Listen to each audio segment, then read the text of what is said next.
Berapa banyak orang yang ingin hidup pada hari ini, tapi kemarin sore malaikat maut sudah mencabut nyawanya. Hari ini dia tidak lagi bisa hadir sholat Jumat. Dan andailah umur bisa ditambah, mereka amat sangat ingin ada bersama kita hari ini. Berapa banyak pula orang yang hari ini, jam ini sehat walafiat, tapi ada yang dicabut Allah dari dalam badannya. Ruhnya masih bersemayam dalam jasad, tapi yang dicabut adalah nikmat iman dan Islam. Tak ada lagi rasa takutnya kepada Allah, sehingga meninggalkan sholat Jumat ringan saja, seperti meninggalkan sandal di tepi jalan. Tak ada sedikit pun khawatirnya terkena azab kubur, tak ada takutnya pada azab neraka. Laknat yang paling mengerikan bukan miskin, laknat yang paling menakutkan bukan sakit. Laknat adalah ketika tak ada rasa takut dalam hati. Maka ketika masih ada rasa cemas, rasa takut, bersyukurlah, berarti masih ada benih-benih iman dan Islam yang dipupuk, disiram dengan mendengarkan ceramah, tausiah, pengajian, khutbah, dan dia akan berbuah ketika dilaksanakan dalam bentuk amal saleh. Semakin zaman ini hebat, semakin canggih, maka rumah sakit semakin banyak, dokter-dokter spesialis lulusan luar negeri bertebaran seperti bintang di tengah langit. Tapi apakah umur manusia makin panjang? Tidak. Apakah penyakit makin hilang? Tidak. Dulu zaman datuk nenek kita, mereka umur 70 tahun masih tajam parang panjangnya untuk pergi ke sawah, ke hutan. Hari ini umur 40 tahun pergi ke rumah sakit, terkena diabetes, terkena asam urat. Terlalu banyak daftar nama penyakit untuk disebutkan. Artinya apa? Kecanggihan teknologi tidak bisa menambah umur manusia. Kehebatan manusia dalam bidang multimedia telekomunikasi memang mempercepat hubungan, memang mempererat persaudaraan, tapi juga mempercepat kematian. Oleh sebab itu hidup manusia semakin singkat, hidup manusia semakin tidak bermakna. Cobalah kita renungkan berapa banyak saudara yang sebaya, yang seusia, satu sekolah, tetangga, kawan akrab, lebih muda dari kita, lebih sehat dari kita, lebih ganteng dari kita, tapi ternyata mereka tidak lagi bersama dengan kita. Lalu apa yang perlu kita siapkan? Yang kita siapkan adalah bahwa ketika ruh keluar dari jasad, tidaklah seperti tetesan embun yang jatuh dari daun yang basah. Ketika ruh keluar dari jasad, tidaklah seperti air liur yang keluar dari mulut tak terasa. Ketika ruh keluar dari jasad, Nabi SAW bertanya kepada orang-orang yang ruhnya sudah keluar dari jasad ketika beliau Isra dan Mi'raj, bagaimana yang kalian rasakan wahai mayat, wahai ruh yang pernah bersemayam dalam jasad lalu kemudian keluar dari jasad? Mereka menjawab, seperti kambing yang dikuliti hidup-hidup. Mereka menjawab, seperti tebasan pedang di tempat yang sama diulang beratus kali. Mereka menjawab, seperti mata kail pancing ditarik dari kulit yang basah, tercabut urat-urat dan dagingnya ikut ke mata kail pancing. Begitulah sakitnya. Lalu yang perlu kita siapkan, apa yang bisa meringankan sakaratul maut itu? Di antara yang bisa meringankan sakaratul maut adalah shadaqatus sirri tadfa'u mitatasu, sedekah menghilangkan mati su'ul khatimah. Selama ini kita diajarkan berdoa, Allahumma hawwin alaina fi sakaratil maut, ringankan kami waktu sakaratul maut ya Allah. Baik, doa bagus. Habis selesai salat meminta kepada Allah, Allahumma hawwin alaina fi sakaratil maut, indah, cantik. Tapi ada yang lebih bagus lagi untuk supaya kita ringan waktu sakaratul maut, yaitu dengan cara bersedekah. Yang mewakafkan tanah masjid ini, yang mewakafkan semen, yang mewakafkan batu kosen, jendela, tak tahu kita siapa namanya. tapi dengan sedekahnya itu dia sudah memperingan sakaratul maut. Sampai hari ini orang yang mati itu tidak pernah hidup lagi untuk bercerita kepada kita.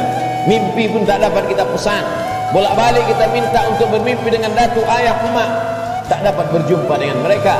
Andai pun berjumpa dalam mimpi, tak pula dapat kita membuat pertanyaan-pertanyaan yang sudah kita sediakan sebelum tidur. Satu-satunya cara hanya dengan menyebut, membaca, mengingat hadis-hadis Nabi Muhammad sallallahu alaihi wasallam. Dan itu adalah iman. Hari ini orang sedang krisis dengan iman. Dia tidak lagi percaya. Mana itu alam akhirat? Mana itu alam barzah? Mana itu roh? Aku tidak percaya kepada yang tak nampak. Aku tidak percaya kepada yang tidak terlihat. Yang aku percaya hanya yang bisa aku pegang dengan tangan, yang bisa aku rasa dengan lidah, yang aku tatap dengan mata, yang aku dengar dengan telinga. Begitu sombongnya manusia berkata, mana itu? Mana dia? Mana yang tidak nampak itu? Tapi ketika kematian datang, adakah yang bisa melihat kematian? Percaya, mati. Tak percaya pun mati. Percaya dan tak percaya, semuanya akan mati menghadap Allah Subhanahu wa ta'ala. Silakan tidak percaya. Mau menjadi kafir, silakan. Mau menjadi orang munafik, silakan. Mau menjadi Abu Jahal, Abu Lahab, silakan. Mau menjadi Qarun, Fir'aun, silakan. Fir'aun mati, Abu Jahal mati, Qarun pun mati. Semua yang tidak percaya mati, dan semua yang percaya menghadap Allah Subhanahu wa ta'ala. Kelak kita semua akan merasakan sakaratul maut itu. Bila ada orang yang sudah meninggal dunia, jangan terlalu habis air mata diteteskan untuk mereka. Mengapa demikian? Karena mereka yang sudah mati itu merasakan tiga. Mereka sudah melihat malaikat maut, mereka sudah merasakan sakaratul maut, dan mereka sudah mendapatkan husnul khatimah.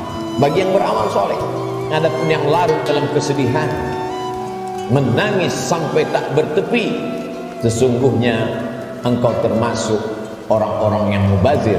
Innal mubazirina kanu ikhwanas syayatin. Orang mubazir saudara setan.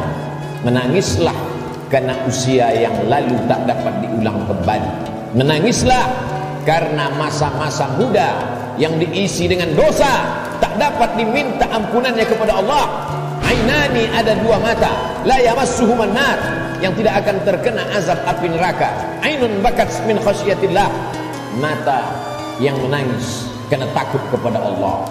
Bulu mata, alis mata yang pernah terkena tetesan air mata, maka itu akan selamat dari azab neraka jahanam. Ainun tahrusu fi sabilillah, mata yang berjaga di tengah malam, menjaga Masjidil Aqsa, takut dirampas oleh tentara Israel. Pejuang-pejuang fi sabilillah, itulah mata yang selamat dari azab Allah Subhanahu wa ta'ala.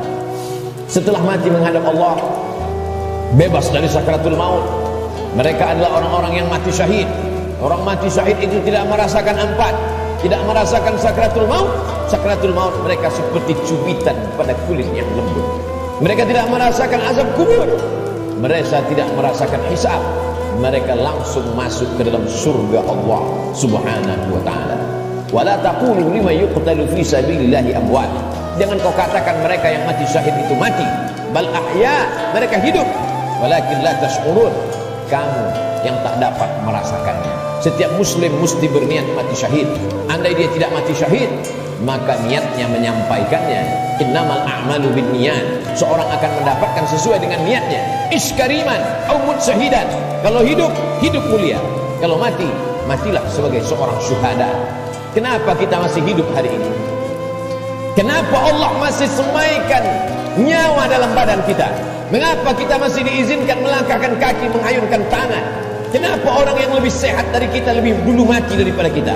Kenapa orang yang lebih muda daripada kita lebih dulu meninggal daripada kita? Sesungguhnya Allah buat kita hidup karena dosa kita masih banyak.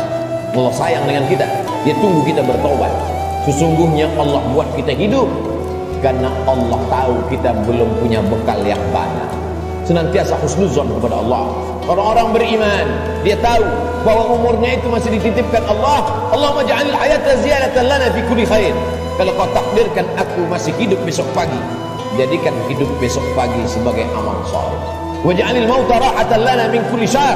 Kalau kau takdirkan aku mati malam ini ya Allah, tidak terbangun lagi besok pagi, kematian itu pun kematian yang indah, karena husnul khatimah, karena selamat dari sakaratul maut. Dan yang paling penting, berhenti dari segala perbuatan dosa. Orang beriman tidak pernah bersedih. Umurnya panjang, amalnya bertambah. Umurnya pendek, dosanya berkurang. Orang beriman tidak pernah berduka cita. Kenapa? Karena dia ridha menerima ketetapan Allah subhanahu wa ta'ala. Lewat dari sakaratul maut, selesaikah kehidupan? Belum. Keliru orang yang berkata, mari kita hantar jenazah ini ke tempat peristirahatan yang terakhir. Istirahat kata siapa? Liang kubur sudah siap menjepit bagi mereka yang curang. Curang timbangan, curang sempadan tanah, curang sempadan batas kebun. Mereka akan dihimpit 7 lapis tanah. Berapa banyak tukang gali kubur yang sudah mengukur panjang kubur 170 cm, tapi begitu diukur dengan galak, dengan buluh, dengan bambu, jenazah dimasukkan ke dalam. Kenapa berkurang? Kalaulah dikatakan tukang penggali kubur salah ukur, tidak mungkin, karena dia mengukur dengan bambu, dengan buluh. Tidak mungkin dia salah ukur. Jadi apa sebenarnya yang terjadi? Maka liang lahat sudah siap-siap menjepit, meremukkan tulang belulang, meluluh lantakkan jenazah yang mati menghadap Allah subhanahu wa ta'ala. Ujian kedua yang akan dihadapi adalah azab kubur.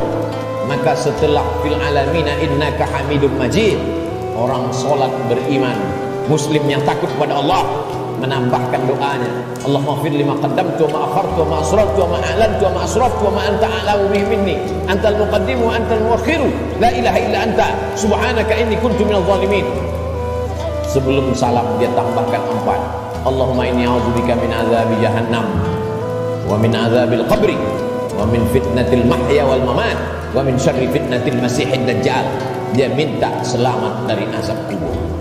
Setiap kita yang melewati kubur dalam perjalanan panjang kami dari Pekanbaru ke pedalaman suku Talang Mama, lalu kemudian singgah sebentar di masjid rumah Allah pada hari Sayyidul Ayyam, akan kembali lagi melewati kubur. Apa yang kami katakan? Assalamualaikum ya ahla diyar minal mu'minin wa inna insyaallah bikum lahiqun yarhamullahul mustaqdimin wal mustakhirin nas'alullah lana wa lakumul afiyah. Apa yang kita mintakan orang yang dikubur itu? Bukankah mereka sudah mati? Orang yang hidup kita ucapkan Assalamualaikum, selamat anakmu, selamat keluargamu, selamat rumahmu, selamat hartamu, selamat sawitmu, selamat karetmu, selamat kebunmu, selamat dagangmu, selamat rukomu, selamat rumah makanmu. Tapi untuk orang yang sudah mati, apa yang kita ucapkan? Kenapa ada selamat untuk orang mati? Maka sesungguhnya salam pada orang mati di liang kubur adalah Assalamualaikum ya ahlal kubur, selamat kalian dari azab kubur.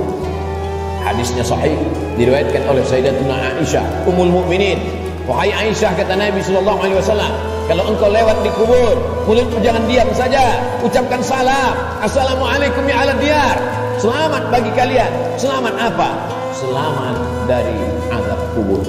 Jangan pernah mulut ini berhenti meminta selamat dari azab kubur. Orang-orang yang dikubur itu kalau dia dihidupkan Allah Ta'ala kembali, apakah mereka mengatakan cukuplah mati ini, kami sudah capek hidup, kami sudah lelah dengan ujian hidup, menghadapi anak pecandu narkoba, menghadapi istri yang berselingkuh, menghadapi orang yang berbuat dosa? Apakah orang yang mati itu lalu kemudian mereka tidak ingin hidup lagi? Orang mati itu ketika ditanya, hai orang mati, maukah kalian hidup lagi?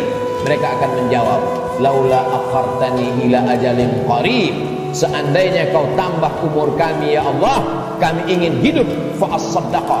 Kalau kau tambah umur kami ingin hidup walaupun sekejap sejenak saja. Fa as-sadaqah, kami ingin bersedekah. Wa akum minas salihin, dan kami ingin menjadi orang-orang yang saleh. Di antara yang menyelamatkan kita dari azab kubur adalah sedekah. Mengapa orang yang dikubur itu tidak minta haji mabrur? Karena pahala haji mabrur dia lihat nanti di surga. Wal hajjul mabrur laisa lahu jazaa'un illa jannah. Haji mabrur balasannya surga. Kenapa orang yang dikubur itu tidak minta jihad fisabilillah? Karena memang tak semua orang punya kesempatan, tapi ada orang-orang yang bersedekah, orang-orang yang mampu mewakafkan tanahnya, berikan tanah. Masjid sudah berdiri, buatkan kelas untuk sekolah tahfiz Quran. Bagi yang tidak sanggup berwakaf tanah, berikan sedekah. 2-3 sak semen, batu kerikil, pasir, batu bata, besi, itu semua akan menolong sampai hari kiamat. Selama masjid ini masih ada orang sholat berjamaah, masih ada orang lagi membaca zikir, tasbih, tahmid, takbir, tahlil, mengalir lapang alam kubur, terang benderang alam barzah. Orang yang meninggal itu hidungnya ditempelkan ke dinding liang lahat. Bagi orang yang meninggal dunia tidak dimasukkan ke dalam keranda, maka jenazahnya ditempelkan, hidungnya menempel ke liang lahat. Cobalah kita berbaring, tempelkan hidung ke dinding. Berapakah jarak antara mata kita ke dinding?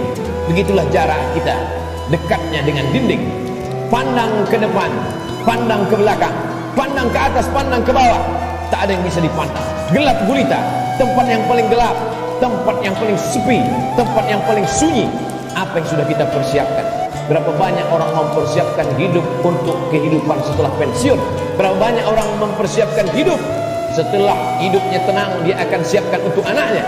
Setelah anaknya tenang, dia siapkan untuk cucunya. Setelah cucunya tenang, dia siapkan lagi untuk generasi sampai hari kiamat. Tapi dia tak pernah berpikir berapa lama dia akan berada di alam barzakh, berapa lama dia akan berada di alam kubur. Orang yang meninggal tahun 1000, hari ini sudah 2021, berarti 1021 tahun dia sudah berada di alam kubur.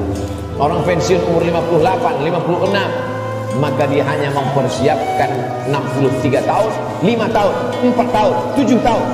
Kalaupun berlebih 10 tahun, apa yang sudah dia persiapkan untuk berada di alam kubur? Rumah yang besar akan tinggal, kebun yang luas akan tinggal, kendaraan yang mahal akan tinggal, diambil oleh ahli waris, mereka bagi-bagikan. Kalau mereka soleh, mereka akan mengundang anak yatim, fakir miskin bersedekah. Mereka bayarkan sekolah anak yatim, anak duafa tidak mampu.